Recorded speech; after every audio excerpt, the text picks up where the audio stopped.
Pakistan cricket से कुछ खबरें अच्छी नहीं आती। बाबर आजम के बारे में खबर आ रही है कि वो न्यूजीलैंड के खिलाफ 5वां T20 मैच नहीं खेलना चाहते थे। उनको ज़बरदस्ती खिलाया गया। वो क्यों नहीं खेलना चाहते थे और उसके बाद क्या हुआ, वो डिटेल्स हम आपके साथ शेयर करेंगे।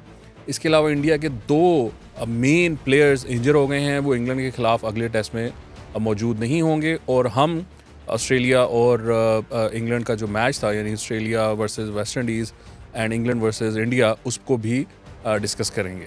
तो शुरू बड़ी खबर से कर लेते हैं। बाबर आजम के बारे में खबर आई है जो कि बड़ी कॉम्प्लिकेटेड सी खबर है। इसको ज़रा मैं आपको समझाने की कोशिश करता हूँ कि ये क्या हो रहा है। जो 5वां T20 था न्यूजीलैंड के ख़िलाफ़, वो बाबर आजम नहीं खेलना चाहते थे। उनको कोई ग्रोइन में कोई प्रॉब्लम था जिसकी वजह से उन्होंने टीम को बताया कि मैं आज रेस्ट करना चाहता हूँ। सो इशू ऐसा नहीं था कि इंजरी है, बट उन्होंने कहा कि मुझे उस पर स्ट्रेस फील हो रहा है या मुझे उस पर एक निगल फील हो रहा है, तो इट्स बेटर कि मैं रेस्ट करूं। लेकिन टीम मैनेजमेंट ने उस पर इसरार किया बाबर पर कि बाबर वो मैच खेलें, क्योंकि आपको मालूम है कि पाकिस्तान 4 T20s हारा हुआ था और बाबर ही वो वाहिद प्लेयर था जो सीरीज़ में बेहतरीन परफॉर्मेंस कर रहा था, स्कोर कर रहा था। लेकिन फिर बाबर की जब ये बात टीम के आगे आई, तो टीम मैनेजमेंट के आगे आई, तो वो परेशान हो गए। उन्होंने बाबर से रिक्वेस्ट की कि बाबर वो मैच ज़रूर खेलें। बाबर वो मैच खेले, लेकिन बाबर ने बहुत बुरा परफॉर्म किया। 24 गेंदें खेली और बिल्कुल थोड़ा सा स्कोर किया था बाबर ने, जो कि टीम के लिए बड़ा ख़तरनाक था उस सिचुएशन में। वो तो थैंक्स टू फ़खर ने आके एक बहुत अच्छी इनिंग्स खेली और पाकिस्तान का स्कोर थोड़ा सा रिस्पेक्टेबल वो ले गए थे। इवेंचुअली पाकिस्तान वो T20 जीत गया, क्योंकि बॉलिंग वो स्पिनिंग ट्रैक बन गया था और पाकिस्तान के स्पिनर्स ने बहुत अच्छी बॉलिंग की थी और उन्होंने विकेट्स लेकर वो मैच जितवा दिया था। इसमें इस खबर में जो इंटरेस्टिंग बात है वो ये है कि ये 21 जनवरी को मैच हुआ और 23 को बाबर ने ट्रैवल किया and he went to Bangladesh premier league और वो फिर वहाँ पर जाकर मैच भी खेले। तो थिंग इज़ कि बाबर इस दौरान इंजर तो नहीं थे। अगर इंजर होते तो इतनी ट्रैवलिंग और फिर वहाँ जाके मैच खेलना वो तो पॉसिबल ना होता। इवन बांग्लादेश प्रीमियर लीग खेलना पॉसिबल ना होता। तो इसका मतलब बाबर रेस्ट करना चाहते थे। जो सोर्सेज हैं बाबर के करीब, उनका ये कहना है कि हम बाबर का ये पॉइंट ऑफ व्यू था कि उनको रेस्ट कर दिया जाए और जो यंग हैं लड़के उनको चांस दिया जाए। आपको मालूम है कि उस मैच में साइम अयूब को नहीं खिलाया गया था, तो बाबर का ये पॉइंट ऑफ व्यू था कि उनको रेस्ट दे दिया जाए और किसी यंग लड़के को खिलाया जाए। लेकिन जो चीज़ मुझे हज़म नहीं हो रही, जो चीज़ मुझे अच्छी नहीं लग रही इस सारे सिनारियों में, या आपको ख़बर तो पता चल गई। अब आप याद करें बाबर की इनिंग, वो उस 5वें T20 में जिस तरह बाबर खेले, आपको वो याद करना पड़ेगा। वो देखें आप, अगर आपको याद हो तो बाबर बल्ला कभी इधर घुमा रहे थे, कभी उधर घुमा रहे थे, लेकिन बाबर से कोई हिट नहीं लग रही थी। अब ये बड़ा ऑब्वियस था कि ये पिच जो है वो स्लो है और बाबर पूरी ज़िंदगी स्लो पिचेस पे खेले हैं एंड बाबर एंड रिजवान ने अपना करियर स्लो पिचेस पे बनाया है। मिडल ईस्ट में खेल खेल के इनकी partnerships, opening partnerships 50s 100s, they have achieve so much playing on दो स्लो विकेट्स। लेकिन ये बड़े हैरानगी की बात है कि बाबर को 24 गेंदें खेल के ये समझ नहीं आई कि यहाँ पर स्लोग नहीं होगा और बाबर स्लोग करने की कोशिश कर रहे थे। And Babar is not really a slogger. मतलब आप बाबर से तो एक्सपेक्ट नहीं करते ना कि वो छक्के बैट के ज़ोर पे, अपने मसल्स के ज़ोर पे मारेगा। टाइमिंग प्लेयर है वो, उसकी क्लास अलग है। लेकिन उस मैच में वो नहीं कर रहे थे। क्या बाबर नाराज़ थे, गुस्से में थे? क्या वो मैच बदली से खेल रहे थे? तो ये बहुत सारे सवालात हैं जो कि उठते हैं और हफीज़ ने, जो कि टीम डायरेक्टर हैं, उन्होंने बहुत सारे सवालात उठाए हैं पीसीबी के सामने। जो उन्होंने रिपोर्ट पेश की है उसमें उन्होंने बहुत सारी बातें की हैं। उन्होंने कहा है कि प्लेयर्स की तवज्जो क्रिकेट पे नहीं थी, वो सीरीज़ पे नहीं थी, उनकी तवज्जो लीग्स पर थी। एनओसी मिलेगा नहीं मिलेगा, मैंने कहाँ जाना है, मेरा होटल कौन सा होगा, मैं कब ट्रैवल करूँगा, मैं कौन सा मैच खेलूँगा, कौन सा मैच नहीं खेलूँगा, ये लीग खेलूँगा, वो लीग खेलूँगा, इसका एनओसी मिलेगा, उसका एनओसी मिलेगा नहीं मिलेगा, किससे बात करनी है, अपने एजेंट के साथ बात कर रहे हैं, अपने मैनेजर्स के साथ बात कर रहे हैं। सो ये चल रहा था।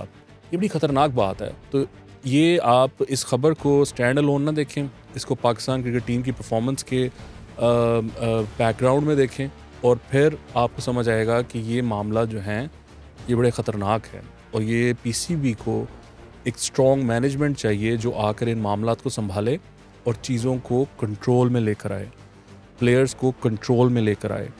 आपने उनका मुआवजा ज़्यादा किया है, आप उनको एक बड़ा बेहतरीन किस्म का रिटेनर एग्रीमेंट आपने उनके साथ किया है, आप उसको इम्प्लीमेंट करें। If you need to pay them more, but उनका जहन जो है ये लीग से हटाएं और ये क्लियर करें कि वो एक साल में 1 लीग खेलेंगे, 2 लीग खेलेंगे, कौन सी लीग खेलेंगे, PSL खेलेंगे, नहीं खेलेंगे। Give them clarity, because otherwise ये बड़ा एक मेस क्रिएट हो रहा है। एनीवे आगे बढ़ते हैं। इंडिया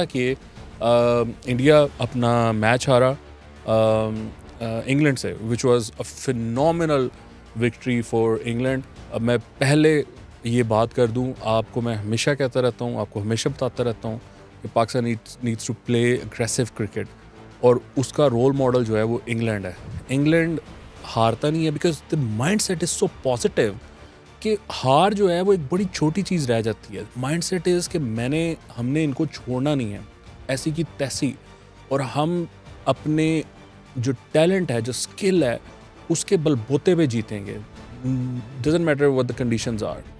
तो इंग्लैंड ने वही किया, इंडिया को घर में उन्होंने हराया जबकि वो डाउन थे। इंडिया की लीड थी और बहुत बड़ी लीड थी, और इंग्लैंड को 400 450 करना था और उन्होंने किया। उन्होंने 400 से ज़्यादा स्कोर किया और अपनी लीड ली 250 के करीब, और फिर इंडिया को उन्होंने आउट भी कर दिया। एक वक्त पे इंडिया वाज कंफर्टेबल, लेकिन फिर भी वो उनके स्पिनर्स उन्होंने खिलाए, वो बड़ी क्लैरिटी थी। मार्क वुड खेला, पेसर था, बाकी सारे स्पिनर्स उन्होंने खिला दिए और उन्होंने मैच जीत लिया, विच इज़ इनक्रेडिबल। एनीवे, खबर ये है कि KL राहुल और Jadeja, they are injured, they won't be part of the next test match.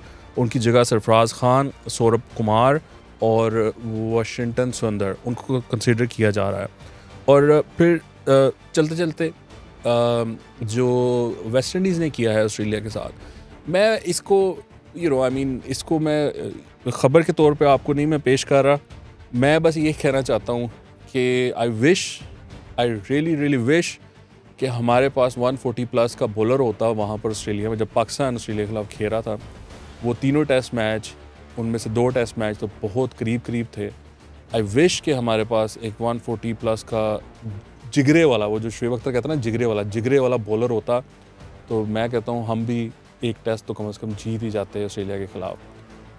उनका जो बॉलर था, उसने बेहतरीन बॉलिंग की जोसेफ ने, और उसने ऑस्ट्रेलिया के ख़िलाफ़ 6-7 विकेट्स ली आखिरी इनिंग में, और उसने वेस्ट इंडीज़ को मैच जिता दिया। हिस्टोरिक विन, बहुत बड़ी जीत है। कार्ल हूपर रो रहा था, ब्रायन लारा की आंखों में आंसू थे।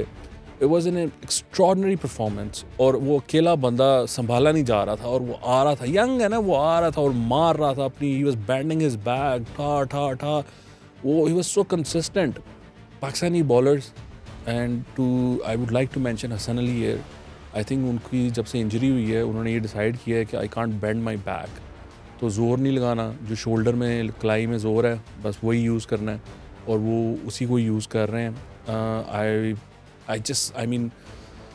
I don't want to speak too negatively about Hassan. I mean, he has performed for Pakistan, he has served Pakistan. Injury हुई, ठीक है, उनके वो अब क्या करें, उनके नहीं है, तो टीम को खिलाना नहीं चाहिए ऐसे प्लेयर को ऐसी कंडीशन में जहाँ पर कि जिगरे की ज़रूरत है, जान मारने की ज़रूरत है।